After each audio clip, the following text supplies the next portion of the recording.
Bismillahirrahmanirrahim. Assalamualaikum warahmatullahi wabarakatuh. Selamat datang kembali di YouTube channel kami yang membahas tentang modul 1 dan modul 2 nantinya. Dan untuk sekarang ini masih di modul 1. Untuk kesempatan kali ini kita akan membahas tentang budaya di bab 8.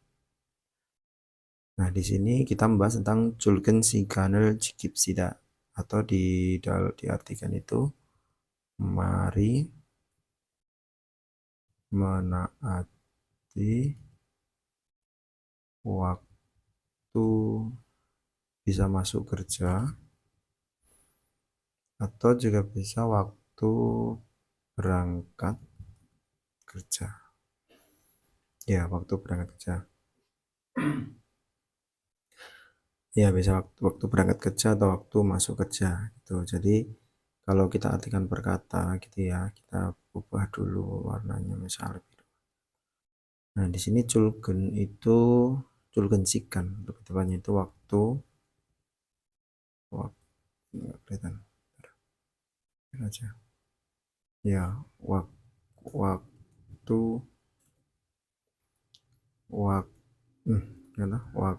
kerja. Terus kemudian jiki itu taat atau menaati. Kemudian sida itu mari. Kemudian di sini ada Julgen sigan sibun jonenen. Nah, di sini nanti akan ada yang namanya subjek. Mana subjek? Ini. Nah, subjek. Terus kemudian cikcange ini sebagai preposisi, docak ya hamnida ini sebagai predikatnya. Nah, terus cara mengartikannya gimana? Cara mengartikannya seperti biasa ya, pakai subjek, predikat, objek. Kita cari dulu subjeknya, kemudian predikatnya, objeknya, baru keterangannya. Nah, untuk penanda subjek itu kita seharusnya sudah dipelajari ya, subjek, predikat, objek itu. Nah, kita coba mengartikan dulu perkataannya dulu. Julgensikan tadi waktu kerja ya, waktu kerja. Terus kemudian sibun, bun di sini artinya menit. Terus kemudian joni itu sebelum. Terus kemudian cikjang itu tempat kerja. Nah, atasnya aja ya, sini tempat kerja. Terus kemudian docak ya hamnida, ini docak itu tiba. Terus kemudian di sini ya itu harus. Nah, cara mengartikannya di sini adalah subjeknya kita cari dulu subjeknya. Nah, di sini sudah saya tandai ada nen di sini. Nen di sini adalah sebagai penanda subjek. Maka kita mengartikannya adalah dari situ. Sibun jone berarti 10 menit. Jone tadi sebelum. Nah, sebelum apa? Sebelum masuk waktu atau waktu kerja. Nah, ini kemudian ada spasi, ada apa namanya, komanya secara tidak tersirat. Habis itu cikcange docaki hamda, kita sudah menentukan subjeknya. Nah, habis subjeknya kita menentukan predikatnya. Predikat dalam bahasa Korea itu selalu di belakang. Maka predikat kalimat ini juga di belakang. Di belakang di sini ada docaki hamnida. Nah, docaki hamnida ini ada ya, itu adalah tata bahasa harus. Maka bisa diartikan harus tiba itu. Terus habis ini kan sudah predikatnya nih. Nah, habis predikatnya kemudian objek. Nah, dalam kalimat ini itu ada objeknya enggak? Kita cari partikelnya. Partikel objek itu ditandai dengan l atau r. Nah, kalau enggak ada l atau r, berarti kita bisa langsung ke keterangan. Keterangannya adalah ditandai dengan e di sini.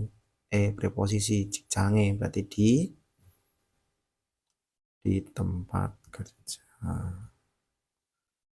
Nah, di tempat kerja.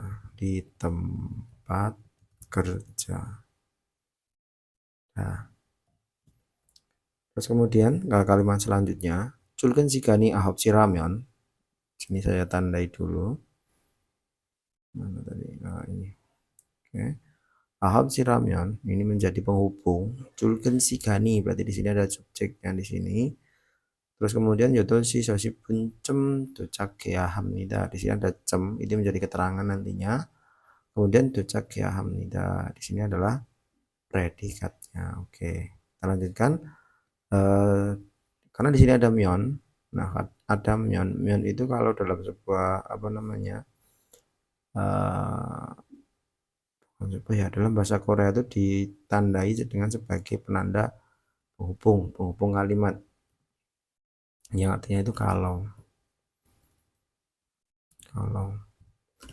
Nah, maka rumusnya adalah diselesaikan dulu kalimat satu, kemudian ada kalau, terus kalimat dua. Ini kalau cara penulisan bahasa Korea. Nah, kalau bahasa Indonesia tetap sesuai dengan SPOK-nya, gitu kan. Cuman kalau ada penghubung itu di dalam bahasa Indonesia diartikan di awal, maka apa namanya, kita artikan dari sini dulu, dari kalau dulu, maka menjadi kalau. Nah, ini sudah dulu karena menghubungkan dua kalimat tadi dihubungkan dengan kalau, kemudian kalaunya diartikan di awal, habis itu kalimat satu diartikan dulu. Kalimat satunya mana? Kalimat satu adalah dari julgensikan sampai ahopsi. Nah, dari sini kita cari dulu subjeknya itu apa? Subjeknya itu adalah i di sini. Julgensikan i sebagai penanda subjek. Maka kalau waktu kerja, terus kemudian ada objeknya enggak? Nah, kalau enggak ada objeknya, di sini ada kok objek apa? Predikatnya di sini tadi dengan ra, dari kata rakuhata atau disebut gitu ya, artinya disebutkan gitu ya. Kalau waktu segarnya itu disebutkan dengan jam 9, atau kita nggak perlu pakai disebutkan, karena di sini ada ra itu menandakan kalimatnya itu ini menurut saya kalimat ini kalimat tidak aktif, kalimat yang dikatakan oleh pihak kedua atau pihak ketiga, biasanya pihak ketiga ya, dikatakan oleh pihak ketiga. Misalnya kemarin saya dikatakan oleh Pak Bos bahwa waktu kerjanya itu adalah jam sekian, maka dia maka harus ini ahopsi ra gitu. Nah, nanti dalam modul 2 nanti ada yang namanya rakuhata, nyakuhata, dan cakuhata, dan seterusnya. Nanti ada di situ diterangkan. Maka di sini bisa disebut kalau waktu kerjanya adalah, itu juga bisa dikatakan, bisa, atau nggak usah diartikan, langsung adalah gitu. Jam 9, terus nah di sini kan kalimat satu sudah nih. Nah, kalimat satu sudah, maka kalimat dua. Mana kalimat duanya? Yaitu yotolsi osibuncem sampai docak ya hamnida. Docak ya hamnida tadi, docak ya hamnida tadi apa? Harus tiba. Terus dari predikat toh ini. Nah, terus kemudian objeknya juga nggak ada di sini karena alrol sebagai penanda objek. Maka langsung ke keterangannya tadi saya ngomong adalah cem itu artinya sekitar, maka harus tiba sekitar jam 8.50.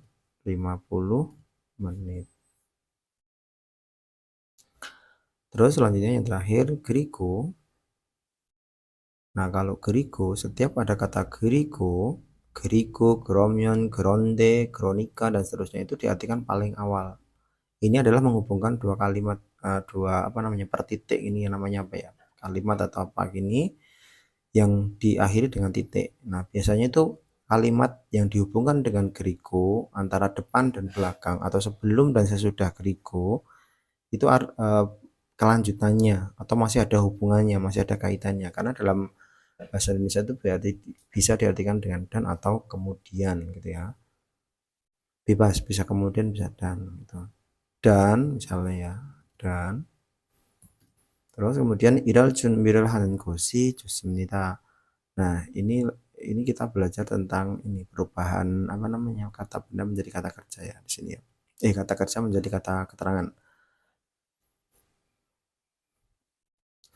Terus kemudian di sini ya, di sini meskipun ada i di sini, tapi di sini bukan sebagai subjek, kalimat. Kalaupun bisa menjadi subjek kalimat, bisa, cuman apa namanya, tidak secara langsung gitu, tidak secara langsung sebagai subjek kalimat selama di situ tidak ada subjek kalimatnya. Itu pemahaman saya. Nah, di sini ada i, di sini meskipun ada penanda subjek, itu bisa sebagai subjek kalimat kalau tidak ada subjek kalimat. Nah, di sini pun cara mengertinya juga bukan dari sini, tetapi dari belakang, dari 좋습니다 di sini. Itu. Maka bisa diartikan sebaiknya. Nah, di sini ada nenkosi di sini. Nenkosi di sini adalah digunakan untuk mengubah kata kerja menjadi kata benda. Mana di sini? Oke. Copy dulu ya. Mana? Terus kasih komentar. Nah, di sini ada nenkosi gitu ya, digunakan untuk mengubah atau membuat seolah-olah gitu ya kata kerja menjadi keterangan atau kata benda gitu. Jadi bisa mengubah itu seolah-olah, dari seakan-akan itu menjadi kata benda. Kenapa? Karena di sini junbi hada ini adalah kata kerja, kemudian jusmnida itu juga kata kerja atau predikat. Maka untuk menggabungkan dua predikat itu harus salah satunya diubah menjadi kata sifat keterangan dulu. Nah, di sini bisa diartikan sebaiknya, artinya secara makna masih sama ya, menyiapkan atau melakukan persiapan juga bisa, menyiapkan ya. Habis itu di sini ada real kecil di sini. Iral, irada, iral di sini ada real. Ini artinya adalah yang akan dikerjakan. Yang akan dikerjakan. Itu. Terus kemudian nanti di modul selanjutnya itu kita akan membahas banyak banget konklusi nanti di belakangnya. Terus kemudian yang kedua di sini ada kalimat selanjutnya. 대부분의 외사원들은. Nah, di sini ada en berarti menjadi subjeknya. Ausie, di sini ada e. Terus kemudian ada irel, ada el, sijak합니다. Nah, di sini ada hamnidanya, berarti menjadi predikatnya. Oke, kita lanjutkan. 대부분의 외사원들은, ada yang bilang 대부분이, gitu juga ada. 대부분의 외사원들은, maka berarti apa? Para karyawan, wesawan, perusahaan, gitu ya. Terus dari sini, dari apa namanya, dari karyawan perusahaan ini, terus kita lanjut kedua, 대부분, pada umumnya atau kebanyakannya atau sebagian besar juga bisa. Nah, di sini ada sudah subjeknya. Subjeknya itu dari 대부분 sampai 사원들은. Maka selanjutnya adalah mana di sini adalah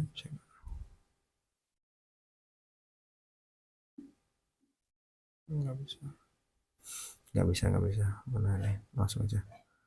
Terus habis subjek ke predikatnya selalu di belakang ada sijak합니다. sijak합니다 ini adalah mulai. Nah, predikatnya sudah, maka langsung ke mana? Subjek, predikat, objek. Objeknya dikali dengan el, di sini ada el, berarti melakukan il itu pekerjaan. Mulai bekerja atau ya bekerja atau mulai pekerjaannya, gitu juga bisa. Mulai pekerjaannya bisa tambah gitu. Terus kemudian ada ahopsie pada jam 9 gitu. Terus selanjutnya 점심은, di sini ada 점심은 lagi menjadi apa namanya, penanda subjek. 점심은 potong nanti juga kata sambung dari seperti 대부분 juga. Terus kemudian 12시에서 1시 사이에 먹습니다. Di sini ada 먹습니다 sebagai predikat. Terus kemudian di sini ada saye menjadi keterangannya. Oke. Terus kita lanjutkan apa namanya?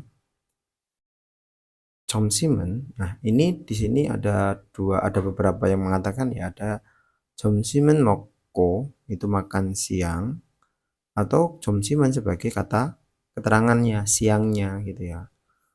Kita pakai makan siang aja, makan siang itu langsung. Karena di sini ada 점심 juga ada 먹습니다. Atau misalnya kamu artikan, karena di sini ada subjek ya, berarti menjadi yang ditandai ya siangnya atau pada siang harinya, atau mungkin makan siang juga bisa. Karena 점심 itu merujuk pada waktu istirahatnya, gitu. Siangnya, terus makan siang pada, gitu, atau antara, di antara jam 12 sampai jam 1. Terus terakhir tueke는, nah di sini juga ada apa namanya subjeknya lagi. tueke는 대부분 6시에 하다. Di sini ada. Terus kemudian di sini ada jiman. Jiman itu sebagai penghubung juga, menghubung dua kalimat. Cuman jiman itu biasanya kalimat satu dan kalimat dua itu agak bertentangan gitu ya. Terus di sini juga ada di sini. Berarti tueke는 pulang kerja, di sini sudah subjek, terus apa namanya langsung ke hadanya, pulang kerjanya, terus langsung ini sebenarnya dalam kurung ya, pulang gitu ya. Karena di hada itu kan melakukan, jadi melakukan pulang gitu ya. Oh, ada tebubun, berarti masih ada pulang kerjanya biasanya atau pada umumnya. Pada umumnya pulang pada jam 6. Tetapi hajiman di situ ya, tetapi terus 야근을 하는 경우도 있습니다. Di sini ada 는 경우 itu menjadi satu kata.